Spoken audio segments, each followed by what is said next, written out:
Sorry, Carolyn, if you want to start recording, that would be great. Ready to go. This meeting is being held pursuant to and in compliance with Emergency Ordinance 20 TAC Alpha 16, an emergency ordinance to ensure the continuity of government during the COVID-19 disaster. The committee members who are electronically present at this meeting are Diane Greider, Roger Schickedance, Craig Roller, David Storm, Robert Finley, myself, Thomas Thorpe, and Sean Bridge. Also joining us are Supervisor Palmer and Planning Commissioners Randolph and Firehawk, and county staff Alex Morrison, Carolyn Schaefer, and Rachel Falkenstein. The persons responsible for receiving public comment are the 5th and Avon Community Advisory Committee. The opportunities for the public to access and participate in the electronic meeting are posted in the Albemarle County calendar. At this point, has everybody had an opportunity to review the minutes from oh, and Karen Davenport, I see you joined too. Thank you, ma'am. Has everybody had an opportunity to review the minutes, and are there any proposed changes? I don't have any proposed changes. I propose that we accept the minutes. Okay. Our minutes are approved. With that, our next agenda item is to turn it over to Alex and the county planning staff. But before we do that, I want to hijack us for just a minute and say I just got my first COVID shot today up at the old JCPenney at Fashion Square Mall. And I was just blown away by the way this community came together and the amount of volunteers and the folks who were giving up their free time. Like, it was, honestly, it was hard for me to hold back a little tear. It wasn't like a ugly cry or anything, but it was such a cool moment to get a chance to see the whole community out there to do stuff for the civic good. And I was incredibly proud to get to live and work in this community. So thank you to all of you for all that you do for your part in making this community special. And with that, Alex, please take it away. Okay, well, I am going to turn off my camera if that is all right, just to make sure there is no lag with the audio during my presentation. And then I am going to, let's see here, share my screen. And can you guys see the presentation all right? Perfect. Well, good evening. I'd like to start by thanking the 5th and Avon Community Advisory Committee for allowing us to present our project to the community today. The County Community Development staff for facilitating our inclusion in the meeting, and the public who are in attendance. Today, I will be introducing the Albemarle County Service Authority Avon Maintenance Facility, which has been submitted as a comprehensive compliance plan. And for the remainder of the presentation, I'll refer to the Albemarle County Service Authority as just the Service Authority for short. I'd like to go over a few quick agenda items that I will cover tonight. I'll start with introductions and then move into the role of the Service Authority and project needs, a little bit of background on our property out on Avon Street Extended, show a map of the property location within our jurisdictional area, show a few slides of the existing site versus the proposed site, talk about the components of our development, some of the site considerations we had as we started this project, transportation impacts, some basic street view renderings that we have, floor plans of the proposed building with this development, building elevations and isometrics, discuss the next steps in this process, and then open it up for questions.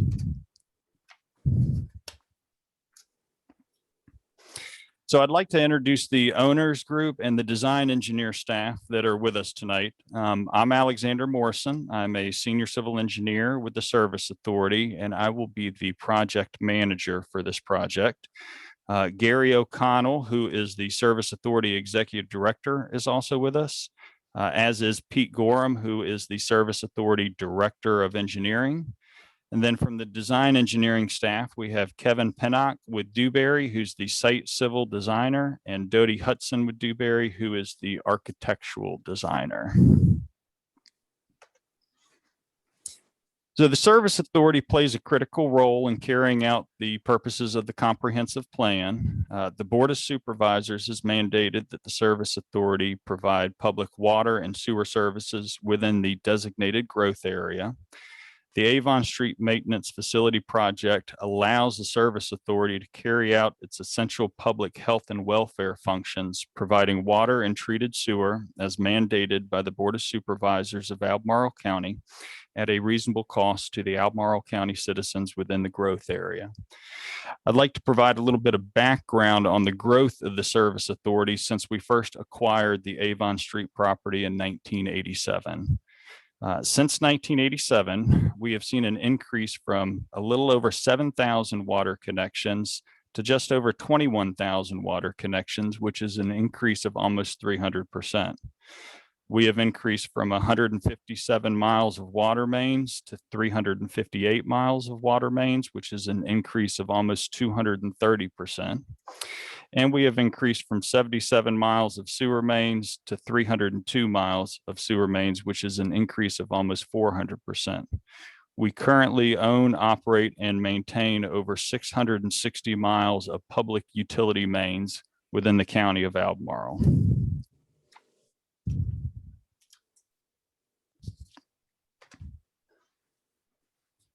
The proposed Avon facility location is centralized in the Service Authority service area to provide access to the service area via major transportation corridors, such as Route 20 south to Scottsville, I-64 west to Crozet, I-64 west and Route 29 north for our western areas between Charlottesville and Crozet, as well as the northern service area from Ryle Road up to the Briarwood area north of Hollymead and Forest Lakes. This project achieves a long-term purpose of the 1987 property acquisition by the Service Authority, which is a satellite maintenance yard. The current Service Authority Spotnap Road maintenance facility has no additional storage site capacity. Our current location, located in the Pantops area, is bounded by highway commercial developments on three sides. To handle our workforce growth, we've conducted multiple internal renovations, expanded into the adjacent rental house that we own for office space, and expanded the employee parking lot. We have a small footprint off the end of our building for a future expansion to accommodate a few more offices. What we do not have is a footprint to expand our maintenance yard for material and equipment storage. Redundancy for Service Authority operations has been identified as a critical need for continuity planning in the following areas: the need for a secondary maintenance base of operations, a second fueling station and vehicle wash area, additional material and equipment storage, a second server room to support on-site and remote operations, dedicated confined space and operator training areas, and a conference room and workspaces to facilitate classroom training and support of an instant command system operation if needed. I'd like to provide some background on our Avon Street property, which is highlighted in red. The Service Authority also owns 4 of the 5 smaller parcels that you see fronting on Avon Street Extended, but they will not be developed as part of this project. The property was acquired in 1987 for a water storage tank and a future maintenance yard. The property is roughly 9.5 acres of varying topography with an elevation change of roughly 100 feet from west to east and is heavily wooded. We have frontage on both Avon Street Extended as well as Founders Place. Currently, there's an existing 2 million gallon water storage tank and an existing cell phone tower that provides communication backbone for this area of Albemarle County.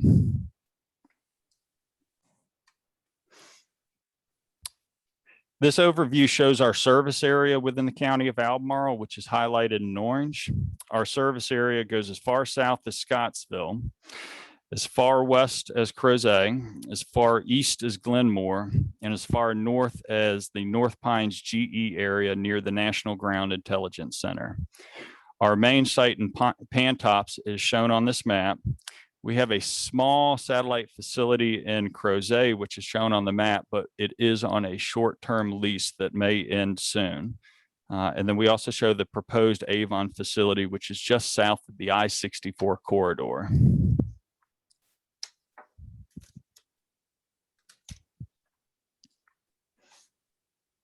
This slide shows the existing site conditions with field surveyed contours within the proposed development area.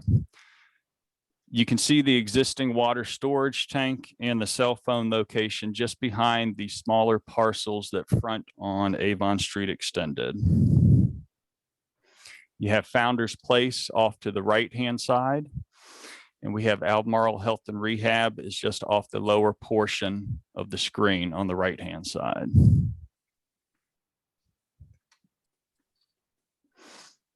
This proposed site slide shows the components of the development, which we'll be discussing in greater detail later in the presentation, which include a site access road with entrances on both Avon Street Extended and Founders Place, a dual level maintenance building, equipment and material storage, a fueling station, a vehicle wash area, operator training area, confined space training area, retaining walls, stormwater management facilities, and security fencing.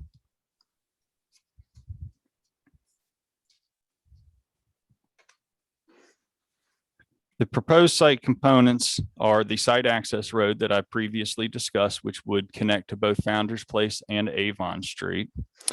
The dual level maintenance building, which would include vehicle bays, a vehicle maintenance workshop, a facilities maintenance workshop, break rooms and restrooms, a server room, and flex office space and a conference room for training, incident command setup, and other various needs. We will also have vehicle storage and confined space entry training area and a fence training area. The confined space training area will be utilized by the service authority as well as the fire department, most likely on a quarterly basis. The fire department has one confined space team, which is located at the Monticello Fire Department just across the road from this site. This joint training will allow the fire department to train in manhole configured confined spaces. We will also train in some of their confined space setups. The operator training area will allow new employees to be trained in the use of outriggers and trenching techniques with backhoes in a controlled environment. This area will also be used for trench safety training with service authority employees as well as the fire department. We will have a fuel station, which will be a redundancy to the current fuel station we have in the Pantops area. The site will also include stormwater management infrastructure, sanitary sewer infrastructure, potable water infrastructure, security fencing with the 2 entrance gates, and associated retaining walls. We had certain site considerations that needed to be implemented as part of this project, and they were to accommodate a second Rivanna Water and Sewer Authority water storage tank on this site, adjacent to the existing 2 million gallon tank if it was needed due to growth in the system. We wanted to use the site topography and vegetation to provide natural visual and sound screening to the surrounding parcels. We also wanted to use the topography to create a dual level maintenance building. We designed this with 2 entrances to allow circulation through the site and a secondary emergency access or use for ingress egress.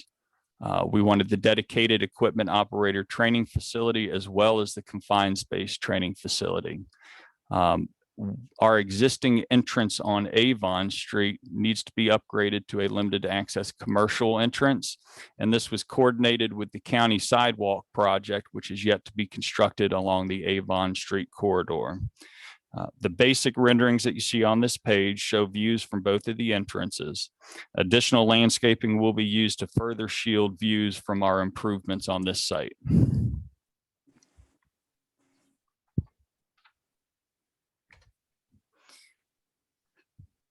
This site access road will be accessed from both Avon Street Extended and Founders Place. This site will not be a significant traffic generator, as traffic to the site is expected to be limited to ACSA employees and contractors during normal operations, with no personnel based out of this site.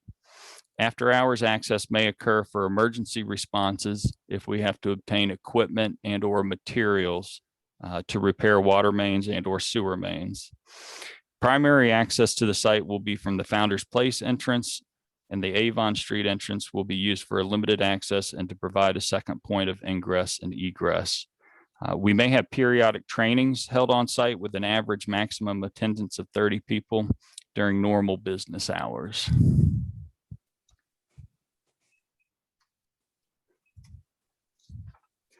This slide shows the Founder's Place entrance in a little more detail.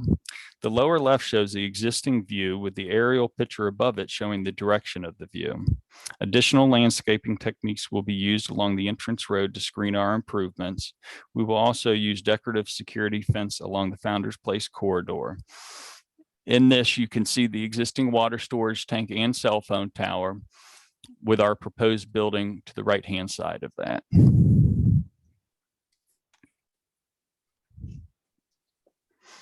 This slide shows the Avon Street entrance in more detail. The upper left shows the existing view with the aerial picture below showing the direction of the view. This is the existing tank and tower entrance road that will be improved to a limited access commercial entrance. There's heavy existing vegetation on the left side of the entrance road that will remain to provide screening of the existing tank and tower, with the proposed building being located behind these existing facilities.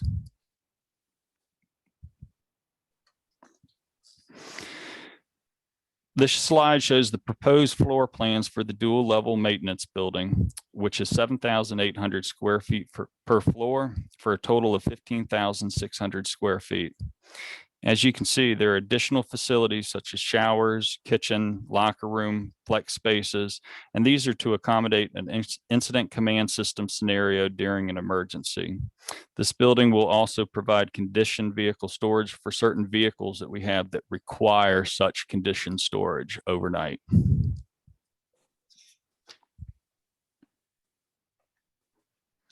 This slide shows the northwest, south, and east building elevations. As you can see, a portion of the building will be subsurface and will have vehicular access from the lower parking lot. This design will lower the elevation of the roof of this building and assist with the visual screening of our proposed improvements.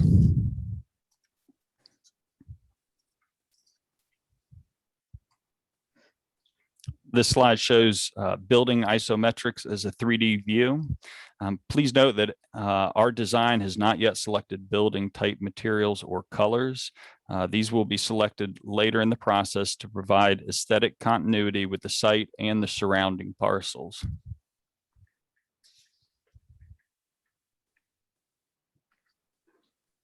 The next steps in our process after we obtain CCP approval would be to submit the initial site plan through the site review committee process. Once we obtain approval on the initial site plan, we will then move to the final site plan process through the site review committee. We will also submit the WPO and VSMP plans for review and approval by the county. Once we obtain all county approvals, we'll be in a position to publicly bid the project and enter into a construction contract with a qualified contractor. We are hoping to be under construction by calendar year 2023.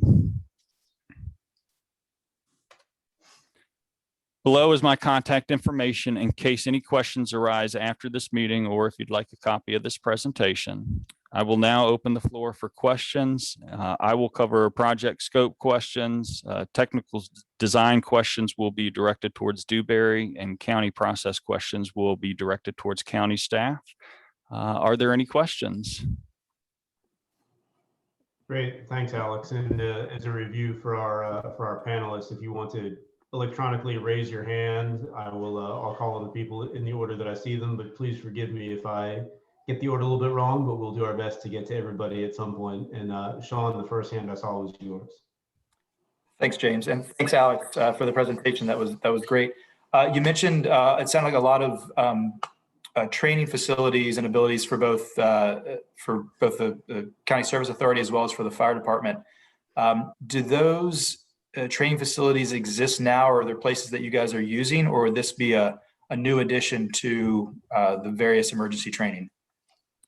So for the operator training, we have no facilities right now that exist. So it's kind of a on-the-job training that we do under actual conditions of emergency repairs. What we'd like to do is train our operators under that controlled environment so that they can get comfortable with using outriggers, with working on topography that's not level ground, and just have that comfort level with a backhoe and the ability to trench an existing line and make repairs in a situation like that. For confined space, we don't have a dedicated facility for that right now. We generally use existing manholes out in the system when we do that sort of a training. But we'd like to get a dedicated clean facility where we have that controlled environment. We can interface with the fire department and do that joint training as they cover many different aspects of training with what they do with confined space. It would be a learning opportunity for our confined space entrants and supervisors, as well as our confined space rescue teams that do quarterly training. That's great. Thank you, Alex. Tom, I think I saw your hand next. Okay, thank you. I'm getting better at it. Not as fast, but okay. Nice job, Alex. I appreciate it. It looks like for someone who does a lot of in-house training for our people, certainly in the mechanical area and other kinds of places, teaching people right is important. It's good to see the confined entry. It's a lot of real estate. I'm looking at this thing. It's the first time, and I might have not have absorbed it properly, but you kind of look like you occupy the whole thing. And is any thought given to really providing unused space that other buildings in the future for other purposes? I saw a lot of parking spaces in there. Is there any consideration to that down the road, 15 years, 20 years, that there may be other uses for some of that space? And could you make room for something like that? Thank you. So before we started the design of the Avon Street development, we did go through a facilities master plan with Dewberry where we looked at our workforce expansion as well as our material and equipment needs, projecting it out 25 years with some buffers in there. And that's how we determined the additional space that we would need, mostly centered around the maintenance needs. For the workforce and in-office expansion, we've been able to find a few projects here at the office building where we could find additional offices and space and do expansions off of the building in the future if we needed that. For the large parking lot areas that you see on the plan, that is mainly for our larger equipment storage, dump trucks with low boys, backhoes. We also keep a lot of various size ductile iron pipes on site for emergency repairs. So 4-inch, 6-inch, 8-inch, 12-inch, and sometimes larger with associated valves, hydrants. So in order to respond to emergencies, we have to keep in stock quite a bit of material, and some of that's on the larger side, which requires that larger footprint to be able to store it properly. Right, and to move it around. I get that. You need some Yes, elbow sir. room to shift stuff around. Okay, I get it. Roger, I saw you next.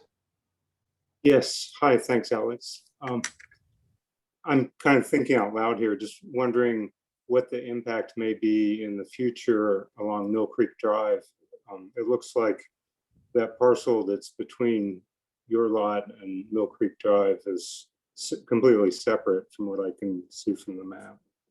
And in the future, though, that might be developed. And I was just wondering if there was an opportunity for more of a buffer between your development and that adjacent parcel so that some of that vegetation could be maintained in the future.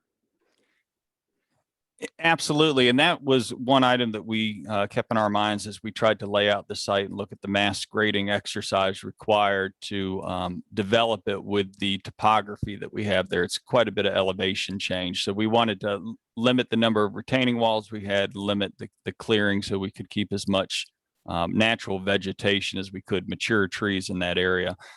We do have one spot near the building that starts to get a little close to that line, but for the rest of the development, we were able to maintain a fairly large buffer.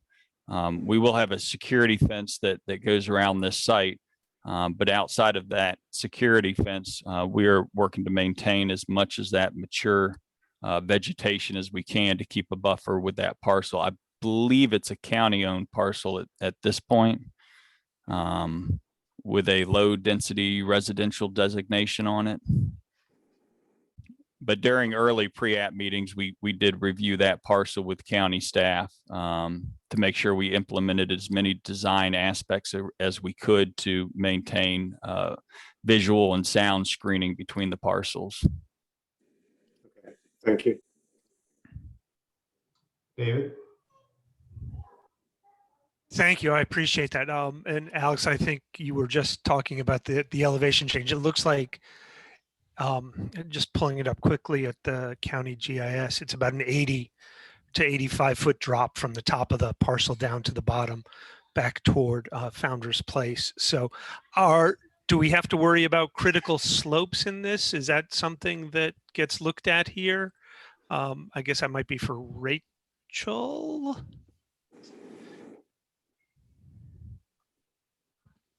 And I don't know if we have them there.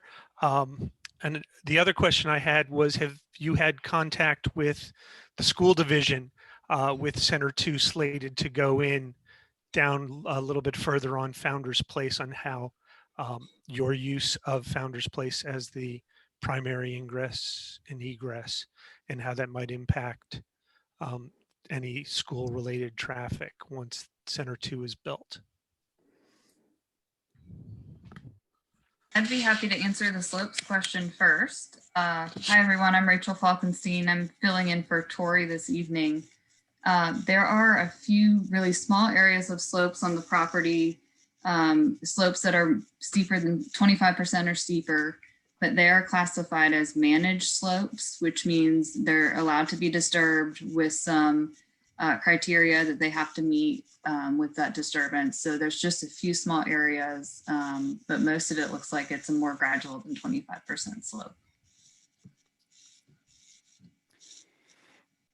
Yes, sir. And we have not had a conversation with the school system yet. We are aware of the CCP that went through the county process for the schools. And as we get further along in the process, plan to have those conversations and see how our operations can be modified to ensure we have no impacts to school traffic.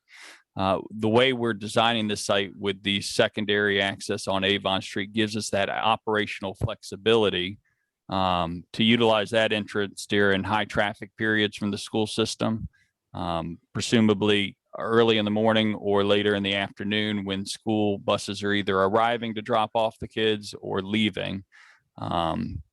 So we have looked at that flexibility with trips in and out of the site to make sure that we had a very low impact on the school system proposal further down Founders Place.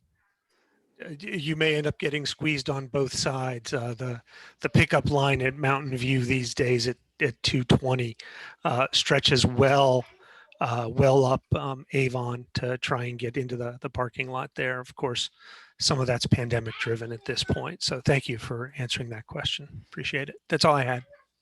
Thank you. Robert? Yeah, I had a number of questions come up, and one of them relates specifically to that entrance. Would you anticipate that and just also to what David just said, would you anticipate that the normal traffic circulation would be from Founders to Avon kind of mostly in a one-way direction? Because at that point in Avon, is only one lane in each direction, and any vehicle that stops to make a left turn into that drive is going to back traffic up significantly on Avon. And if that's done consistently, that's a potential issue. Whereas if it's mostly an exit with say right or left turn lanes, it would be less of an impact. Absolutely. So a majority of the traffic will come in the Founder's Place entrance and also exit through it. Most of the traffic that would go through the site would be for pipe deliveries, which do not happen that often, with the thought that that would keep the 53-foot trailer from having to maneuver on the site and go back out the same entrance that it came in. It would be a smoother transition to go through and not have that turnaround motion. With the limited access entrance on Avon, I believe we are looking at a right in, right out to prevent that left-hand turn into that entrance along Avon Street.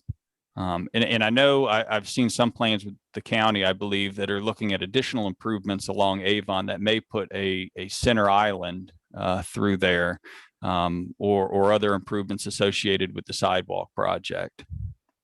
Yeah, that's probably down the road a ways. Okay, Yes, sir. there've been some emails circulating that I've seen that express concern about the juxtaposition of the project to the rehab center. Certainly one of them relates to the fuel station and the vehicle rinse area. So there are two questions I have related to that. Would the truck wash comply with the authorities? Will you have standards for car washes, for example, that you've developed? Would that rinse station comply with those low water use standards that you yourself have actually developed?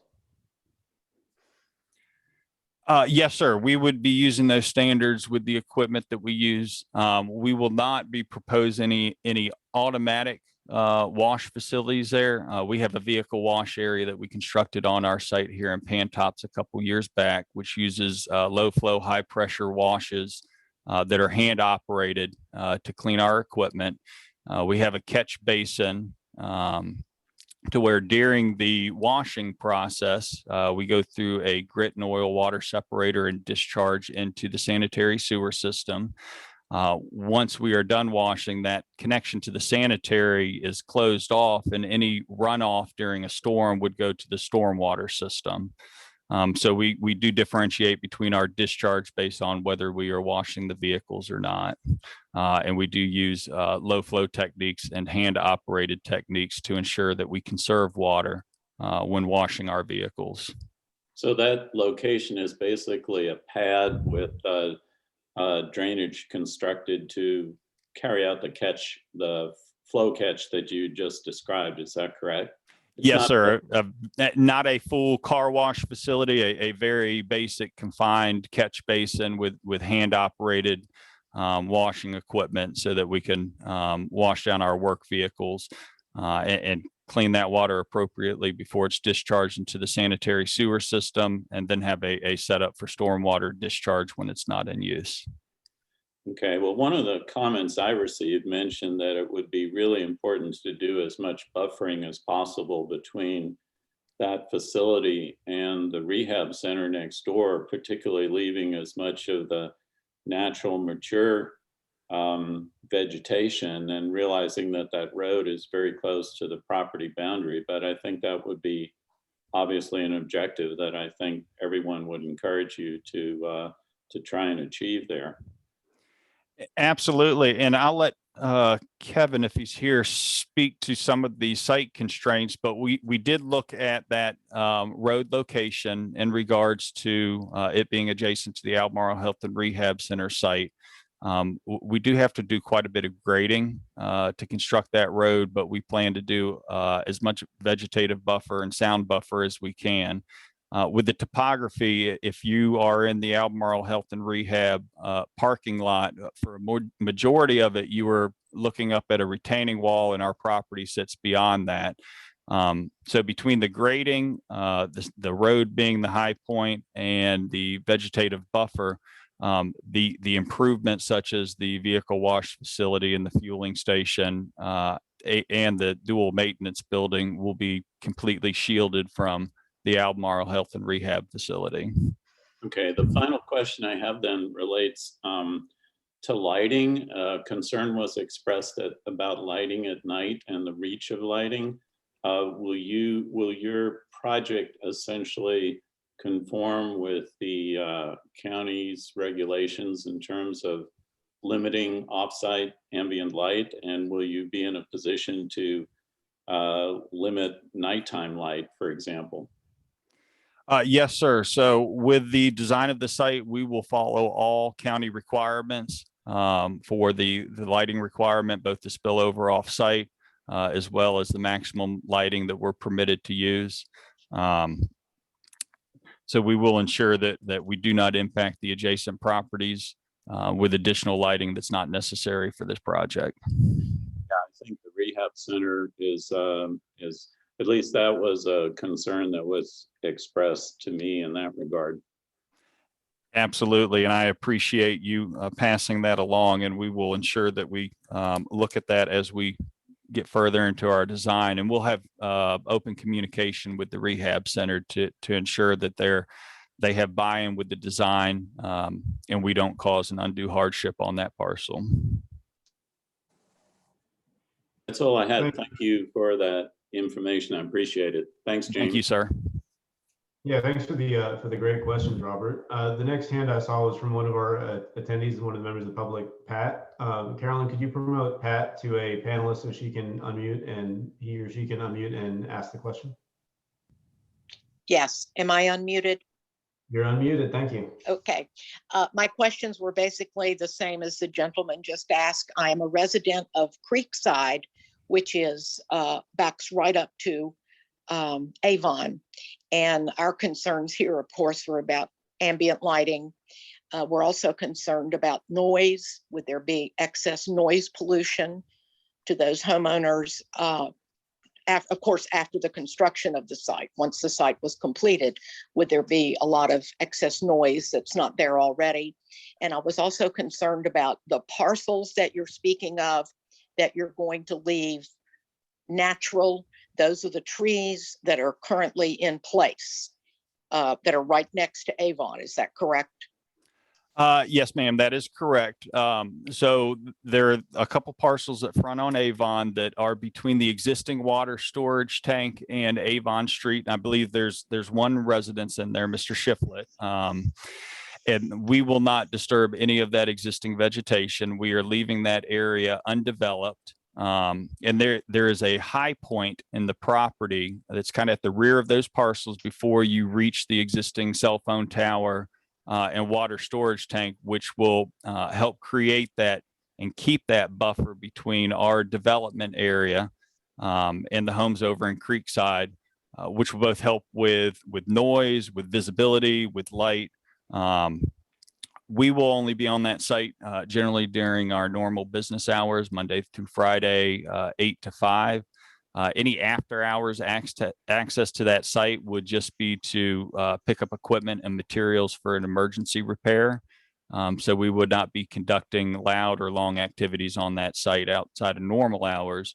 And our activities during normal business hours are not do not produce a lot of noise or impacts that the adjacent landowners would experience. Okay. Is there any concern about pollution, as not just noise pollution, but just pollution in general from anything that's being constructed there? No, ma'am. So as part of our design, we have looked at LEED initiatives and green buildings through a couple different resources that are out there. We are doing a study to look at a solar array mounted on our building so we can reduce our carbon footprint and the possibility of geothermal wells to assist with heating and cooling. Any backup power generation that we have on the site will meet current standards for discharge of low limiting pollution from generators. I believe we're looking at using natural gas in that area because there is facilities that are available in lieu of diesel. Mm-hmm. But as part of this development, we are looking to limit our carbon footprint as much as possible and take as many green initiatives as we can. Okay. Can I just make sure I'm clear about this? I have walked the access road that exists right now on Avon up to your water tower. So you're saying that all of the natural trees that are there between Avon and the water tower will remain there. The only ones that will be impacted are ones immediately adjacent to that access road, since we do have to do minimal grading in there and a widening of that road for the entrance. But everything that extends north from about where that power line bisects the property all the way up to, I believe it's an Exxon station on our properties, will not be impacted by this development. Okay. We will leave all the existing trees. Okay. One other question. Is there any changes that need to be made to zoning because of this? Is this building and everything that's going along with it, is it acceptable under the current zoning for that parcel of land? And Rachel, I'll let you answer that from the county perspective. Sure, Rachel Falkenstein again. So this property is zoned R1 residential, but this use that Alex is talking about is considered a public use under our zoning ordinance. And public uses are by right under all zoning districts in the county. However, we do have this process that it's going through that we run all public uses through. This is a comprehensive plan compliance review. So we review the use against the current comp plan and make sure it's consistent before it's allowed to proceed. And as part of that, we host this community meeting, and then the planning commission will make a finding based on its consistency before the applicant is allowed to move forward with their site plan. Okay, thank you. Thank you very much. I appreciate it. Thank you. Rachel, thanks for that great answer. And Pat, you sound like you're a future member of the Fifth and Avon Committee. I encourage you to get your application in. We've got some vacancies. The next hand I saw was Diane's. Thank you. In addition to talking about the healthcare center and the high school, public schools, what about tandem school? When I was trying to look on the map to see how close you would be to tandem school.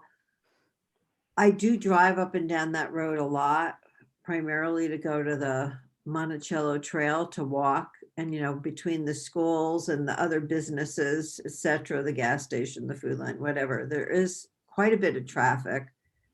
And then the tandem school now has all those outdoor tents, venues, if you will, you know, that they put up for COVID. So I just wondered, did you think there was going to be any impact on them at all? We don't foresee any impact to the tandem school. They're pretty far removed from our site. We have quite a few large parcels in between our site and tandem school. You have the fire department there, and then tandem outfalls onto Bill Creek Drive, a bit east of where Founders Place connects. Right. And then again, I will mention, you know, a key thing we looked at with this site was the ability to have two ingress egress points to give flexibility during high traffic periods and ensure we have that. Those are operational changes we could make. We can look at the general operations of the schools and know when they have high traffic periods. We do know that they will have other events from time to time, which could cause traffic at hours you don't generally see it. And then, of course, we've got a good view of the way the traffic is in that area under the current setup with COVID, which has changed the operation of the school system completely. Right. So we've been able to see kind of how these traffic patterns move through all these different operational periods to ensure that as we develop this site, we have the flexibility to move around our access points and how we travel in and out of that site. So we have as little impact as possible. Okay, thank you. You're very welcome. Our next question is from a member of the public, Therese.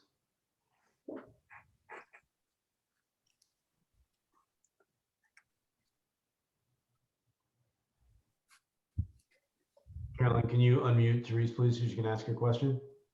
Oh, I'm sorry. Okay, thank you. Can you hear me now? We can hear you. Yes. Wonderful. Okay, my first question is, you talked about sanitary sewer infrastructure and providing water and treated sewer. So my question is this going to be a sewage facility kind of like the ones that make the highway and certain areas of Charlottesville smell rather fragrant, especially in the summer? No, ma'am. So the potable water and the sanitary sewer infrastructure that I referenced during the presentation was just utility extensions to provide that actual service to our building. So we'll have showers and toilets and a kitchen within that building. So these are related to our utility hookups, just like any building that developed within the area. We would not be treating any sanitary sewer there. We would be discharging into the existing system, just like a single family home does. Okay. And another question, please. Will there be any constant buzzing? I live up against Avon Extended, so I just have a couple of quick personal things. Will there be any buzzing, humming, or industrial noises, especially at night, that are just kind of chronic issues? No, ma'am. So this facility would be just like an office building. We're not going to have constant power generation that would cause any issues like that. We don't have any operations that would cause that low humming that you described. Kind of similar to if you were near a power plant or an industrial sector that worked 24/7 with some pretty major equipment. So we don't propose anything like that with our facility that would cause those sound impacts both on the facility or to the surrounding community. Okay. I'm not sure quite what your fence will look like on Avon Extended. Is there any way to duplicate a nice looking fence over there, or? So we use a couple different types of fence for security, and one of them is what's called an Aegis style decorative fence. It's vertical bars, and it's meant to have the aesthetic appeal, unlike a tight mesh fence. Now, from Avon Street, the nice thing is a majority, if not all, of the fence will not be visible. If you look down the entrance, you may see the very top of the fence at the entrance gate, but that high point there gives us a good visual screening on that site as it starts to fall away to Founder's Place. But in areas where we have visibility, even very limited visibility of that fence line, we use a decorative style in lieu of the what I call tight mesh, but what most people call chain link fence. Okay. And lastly, I promise only one more. I have a question. You talked about putting up a security fence. And my question for that is will there be any additional security and police and fire services provided by the Albemarle County to support this? As I've called 911 before and was actually talked out of having the police officer come by that police officer who was 45 minutes away because he said there was nobody near here. So having a security fence and having some kind of a, very important service that could be disrupted in harsh times. Just wondering if Albemarle was going to buff up the community services we had to support such a thing in our area.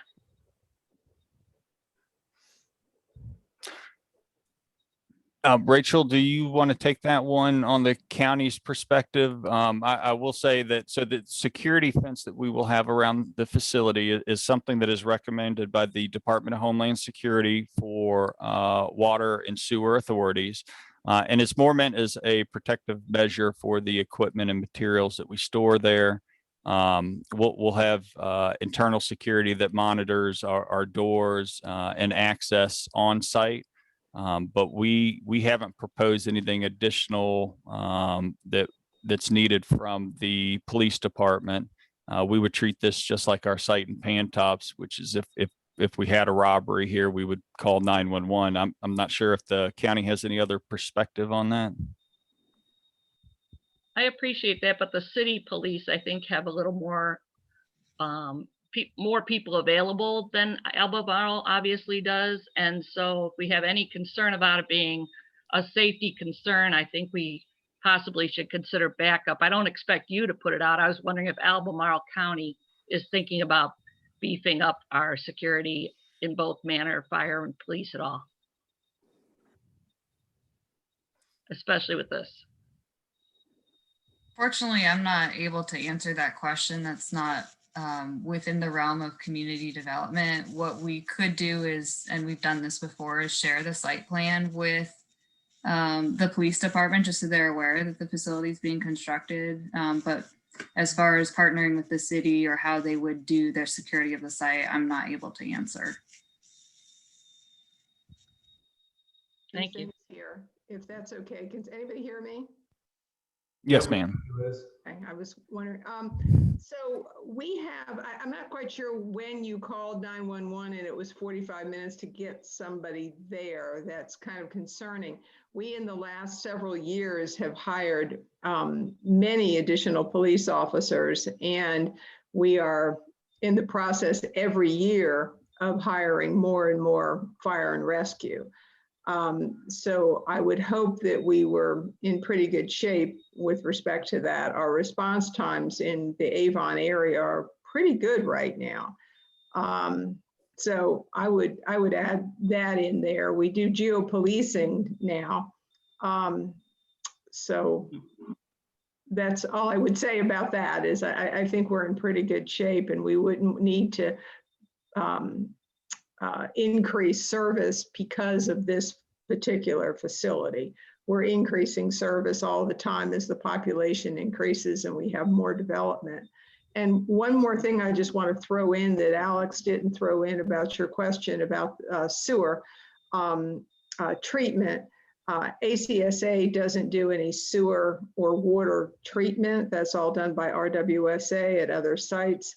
What they're doing is conveying that clean water out to the people and conveying the sewer water back to RWSA at Morse Creek. So I hope that helps. Thank you, Ms. Palmer. Thanks, Supervisor Palmer. And for the sake of tradition, we're going to let David get the last question in. But Robert and Diane, if you want to email me your questions, I'll make sure to forward them to county staff and Alex, so we can stay on track and keep the meeting moving forward. Thanks, guys.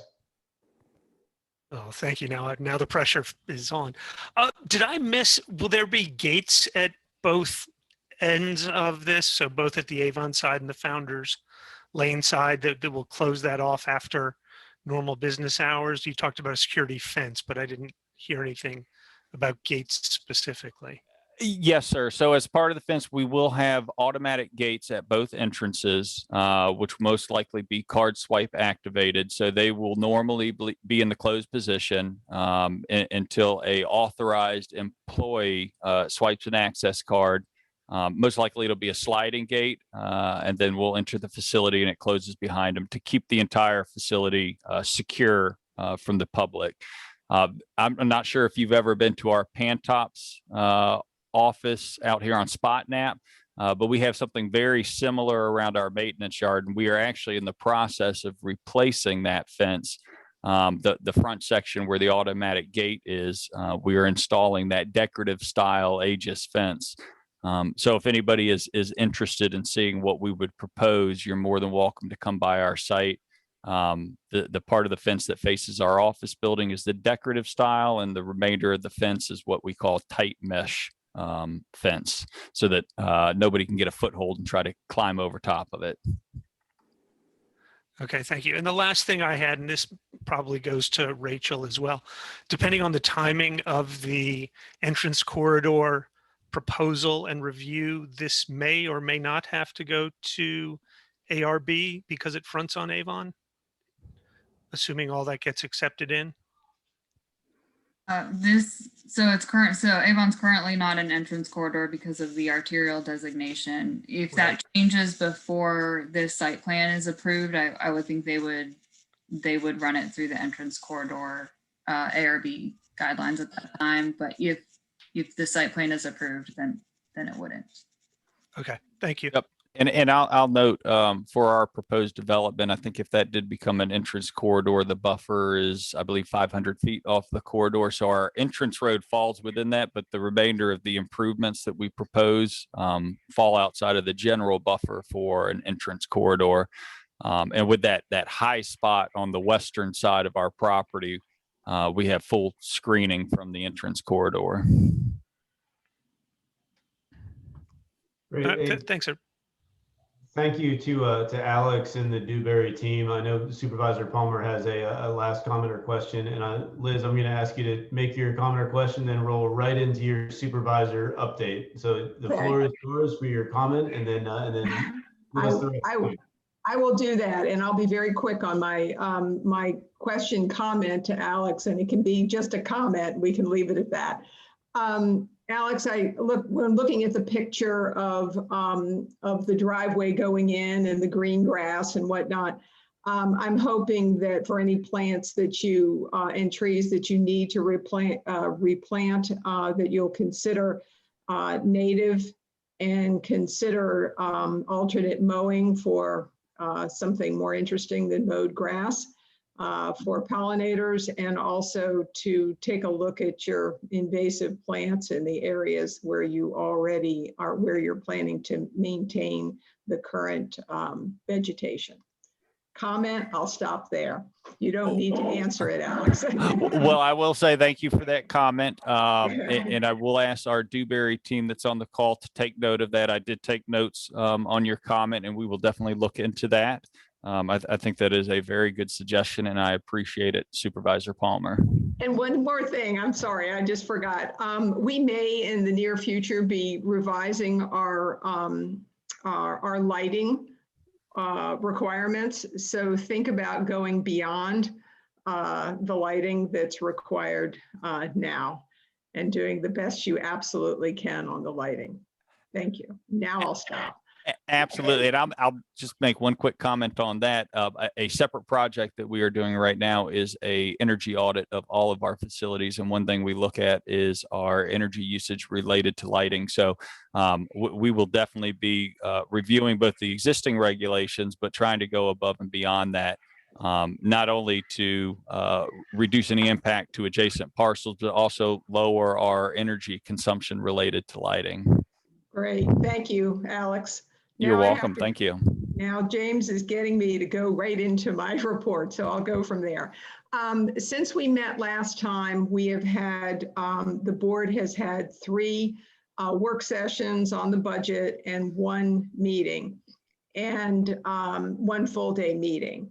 So, and I looked through the different agendas, and a lot of it was stuff we've already gone over in here, so I don't really need to repeat. The first work session was on the CIP and fire and rescue. We talked quite a bit about fire and rescue last time. It was nothing new to add on that. The second one was a little more interesting. We did talk about the cigarette tax. We've got the ability to impose a cigarette tax now. We didn't have that before. And that was new legislation from the state. It was interesting. We had a presentation from staff that said basically that cigarette taxes don't do much to decrease smoking, and it hits the poor and more vulnerable of us more. And they did go and interview some of the smaller convenience stores and whatnot to see how it would affect their foot traffic. And some people said it would affect it a lot. Others were not too worried about it. But the one thing that they were worried about was adjoining counties, and just to make sure everybody is doing it the same way if we do it. So it's now in TJPDC's hands to talk to the other surrounding counties to see if anybody else has wants to do that. And then depending on the outcome of that, we will make our decision whether we want to impose a cigarette tax. Right now it's scheduled, if it does go into effect, it would, we're looking at January of 23 and I'm sorry, January of 22.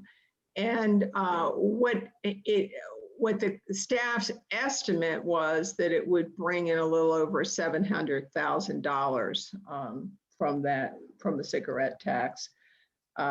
We also went over the CAT and Jaunt money that they got from the federal government. They got $5.3 million from the federal government. 1.3 is going over to Jaunt. We went over on the third work session, we went over the American Rescue Plan money. We've already talked about that. We're getting about 10 million probably in May. And then the next year we get another 10 million and we have to spend it by December 24th. Things that you guys would be particularly interested in. It was brought up several times that we want to pay a lot of attention to Biscuit Run with any extra money we may have to move that forward. I think everybody is in agreement that if we can, we want to do more than just the entrance.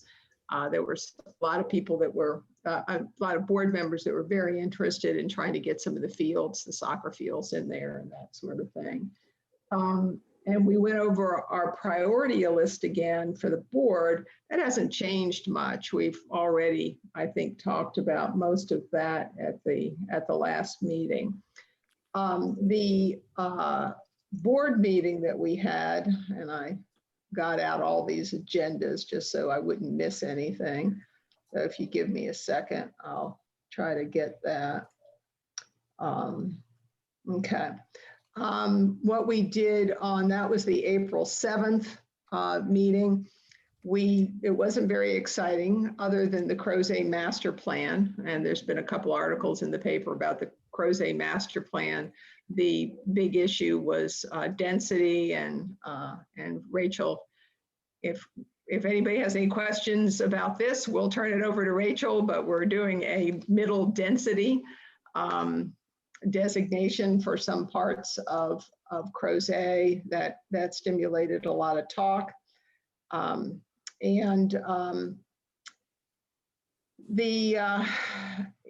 There really wasn't a lot of exciting things that you don't already know about.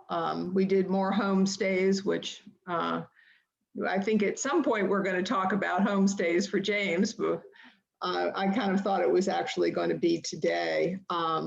We did okay a special exception for a homestay in Warren Mills down in Scottsville, which had been operating already, but it's kind of interesting, and Karen probably knows a lot more about this than I do, but it seems like people are getting homestays along the James River, and at some point, I'm hoping that if the people can't do it now, they can kayak down the James and stay at different homestays, which I just thought would be very cool. We got the county transportation quarterly update. I think you guys know most everything that's in there. Sounds like we definitely will get some kind of sidewalk under 64 at Old Lynchburg Road extended, which is going to be wonderful. That's something we've been talking about for years now. And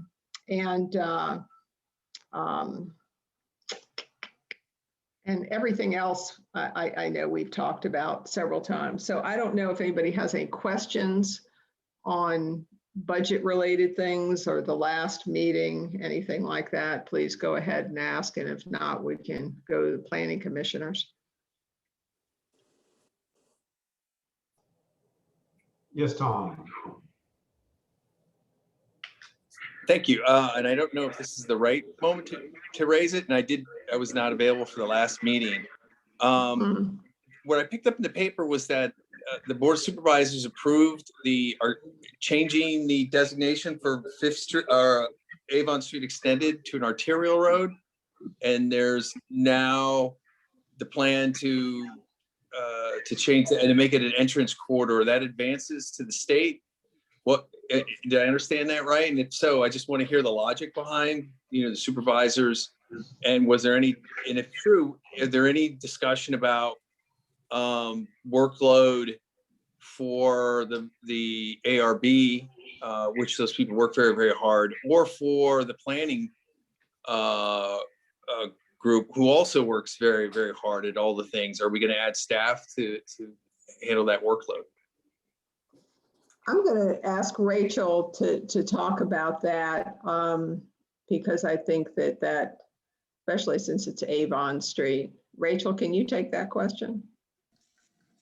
Sure, and I wish I knew more about this, but I can certainly follow up. My understanding is right now that staff is working with VDOT to see if the designation can change on any portions of Avon. And in order for it to be an entrance corridor, it needs to be designated by the state as an arterial.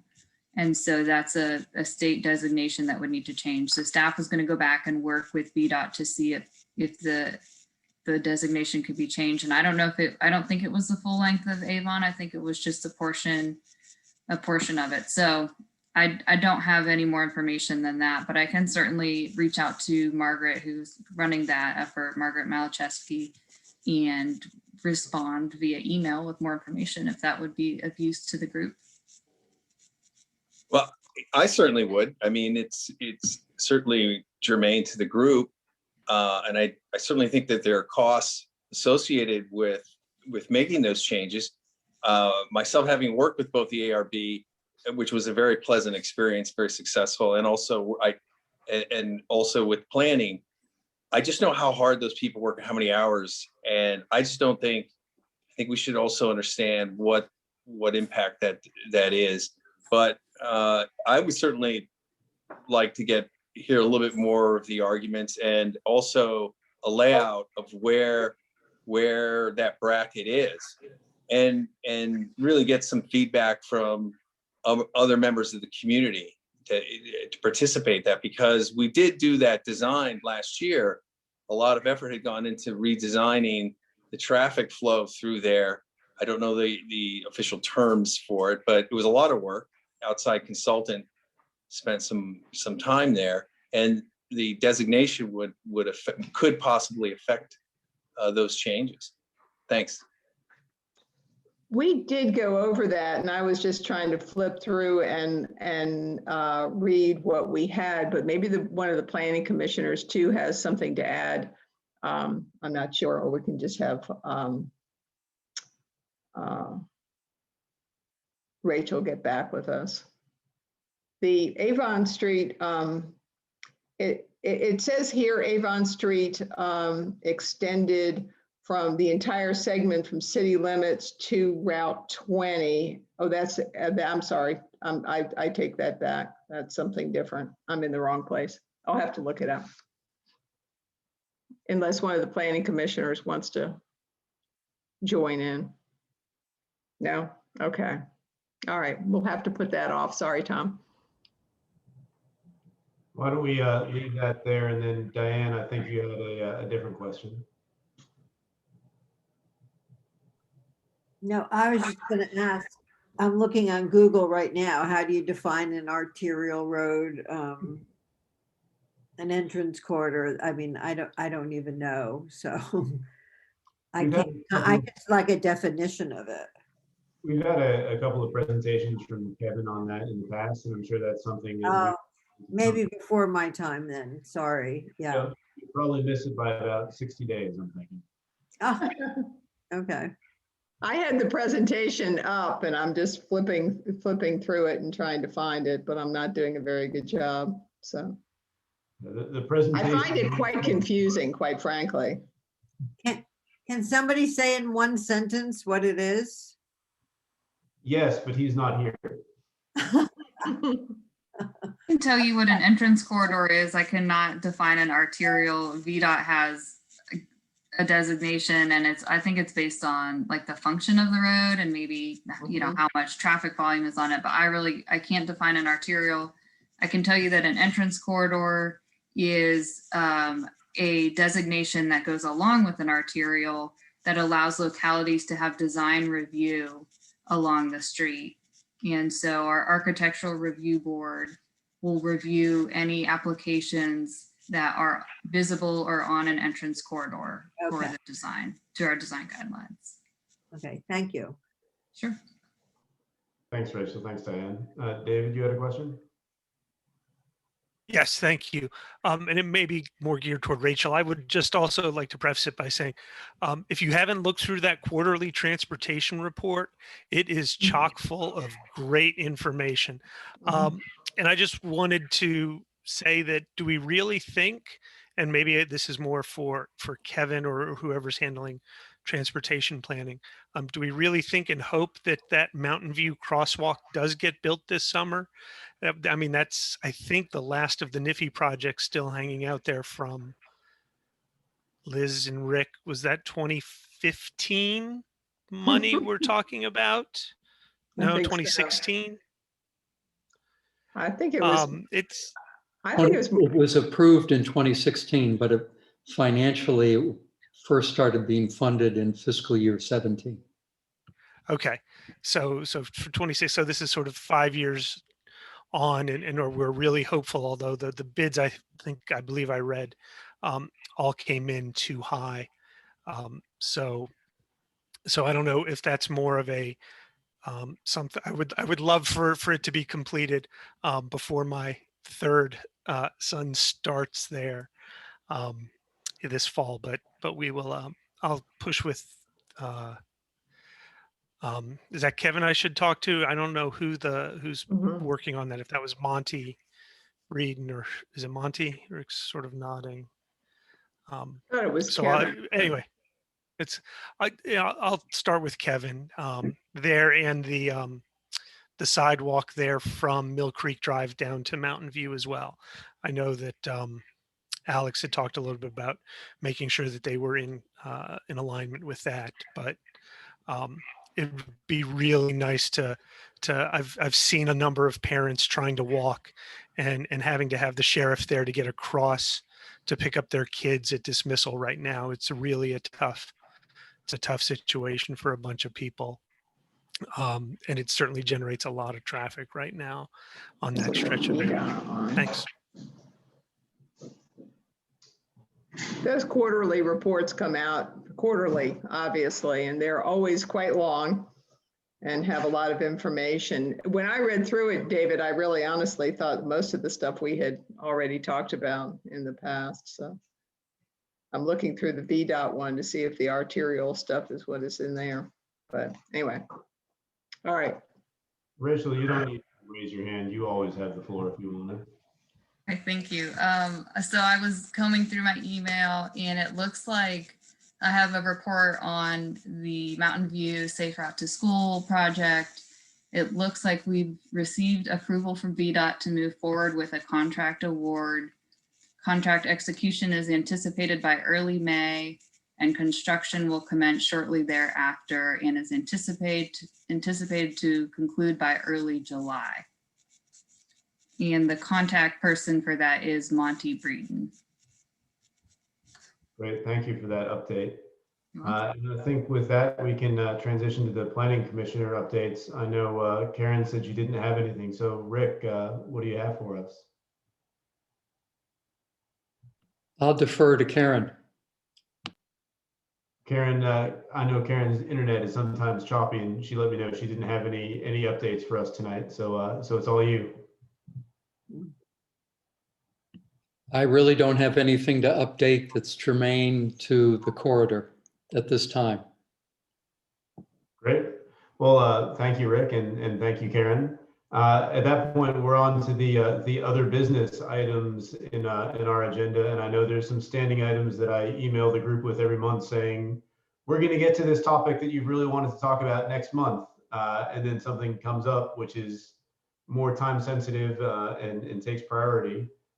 So those items, the Biscuit Run updates, the homestays, and a few developments notwithstanding, are there any other items of concern or things that we want to include on the agenda for future meetings?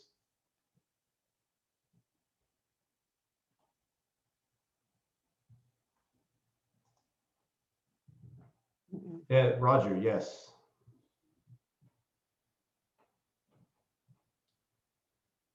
Carolyn, can you unmute Roger? It looks like he got sent over to the attendees purgatory.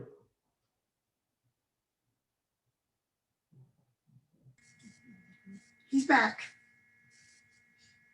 Thanks. I got cut off and had to rejoin, and I guess I rejoined from the wrong place.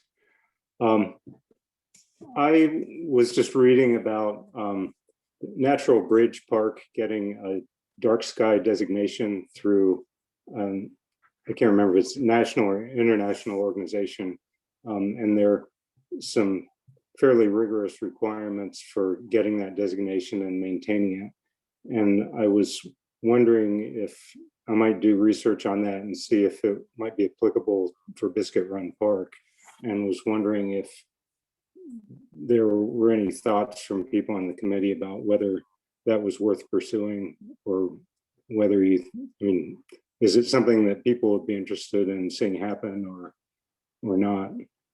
It's interesting that today dark sky issue came up a couple of times, so there may be some support for that.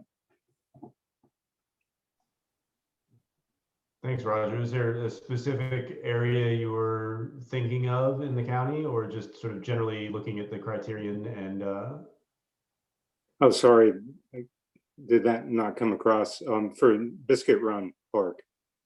Roger?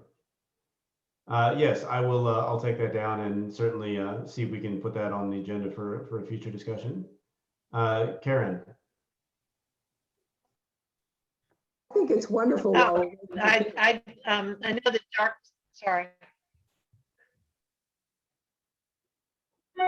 I'm sorry. Is it not, I don't know if it's my turn or not. I'm having internet issues. Karen, you're kind of choppy. We can hear you a little bit. This is, sorry, Karen Firehawk. I think you had something to say. I'll Turn off your video. You might get better. Turn off the video part, maybe. Okay. I'll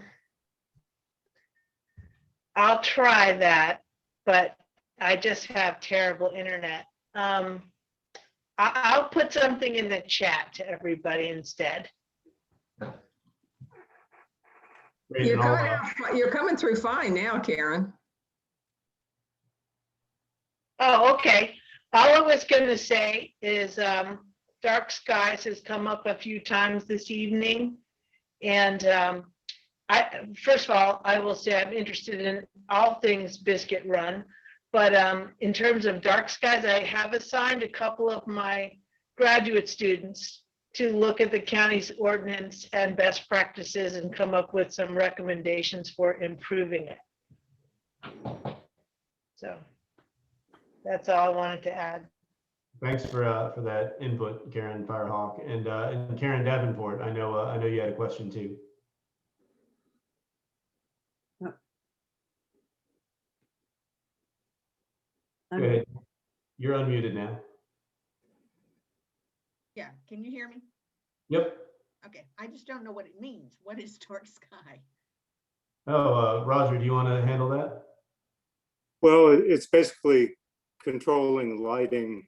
So lighting is shielded and only lights the ground and not up into the sky. So it's protecting so that you can see stars and so that wildlife is not disturbed by light that might attract them and hurt them. No, it's kind of what I was assuming. That's, and as someone who lives across the street in Biscuit Run, I think it's a great idea. Yeah, and I mean, one of the reasons I'm bringing it up is because of the possibility that in the future someone might want to light the soccer fields. And I mean, as it is, there's quite a bit of skylighting from the stadium, if you can call it that, at Monticello High School. And it would be a shame if that was replicated because of having high intensity lights for soccer fields. I would agree. Thank you. David? I was on a different call yesterday, and Megan Nadustup was there and mentioned a couple of developments that are in the area, but also in the pre-app stage. So we don't know what that really means. You know, a pre-app stage could take years. It could be weeks. So just something, so we're aware that there are some proposals coming through. As you mentioned, an 80 unit and a 40 unit development potentially coming through. This was also talking about the concept within the context of the southern area schools, the feeder pattern there, particularly Mountain View.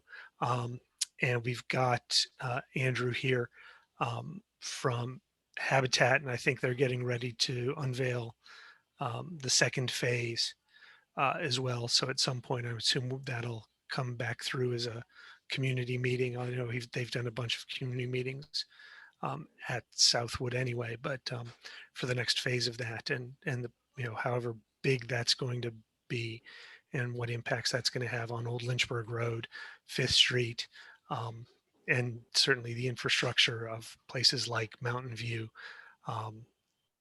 as well as just the general community, if it's the size that we're hearing numbers about. Thanks, David. And Andrew also chatted me. If there's any questions about Southwood, you can email him directly. His email is abaxter@cvillehabitat.org. So thank you for being here, Andrew, and for reaching out. Liz. I did find what I was looking for just on what the situation was, the extent of Avon Street extended change from major collector to minor arterial. It says, and I'm reading right from the staff report, from that transportation quarterly report, staff will next be preparing to formally submit the application materials to VDOT for the request of functional classification changes from major collector to minor arterial for the following road segments: Avon Street extended entire segment city limits to Route 20. And I think there was a question before about how far that was, what the length of it was. So I thought I could at least answer that before we're done. That's it. Thank you, Liz. Oh, and Old Lynchburg Road from Sunset to Hickory is the other one in this, important for this group too. So. I'm not asking this as a question because I don't want to drag us out another 20 minutes, but I would be curious how often those standards are revisited, and if we continue developing along Avon Street South, if it's possible that we move that designation back up according to VDOT standards as the traffic load increases. Just something for us to consider and keep an eye on. With that, are there any last comments before we wrap up for this evening? Well, thank you as always, everyone, both our attendees and panels, for your time. I sincerely appreciate it. Like I said at the outset of this meeting, I'm just super proud to be a member of this community where everyone clearly cares so deeply about participating and contributing to the civic whole. With that, the next meeting is tentatively scheduled for Thursday, May 20th at 7 p.m. Opportunities for the public to access and participate in the electronic meeting will be posted at a later date in accordance with Emergency Ordinance 20, TAC Alpha 16, and open meeting requirements of the Virginia Freedom of Information Act. I move to adjourn the meeting. Second. All right, everybody, have a great night.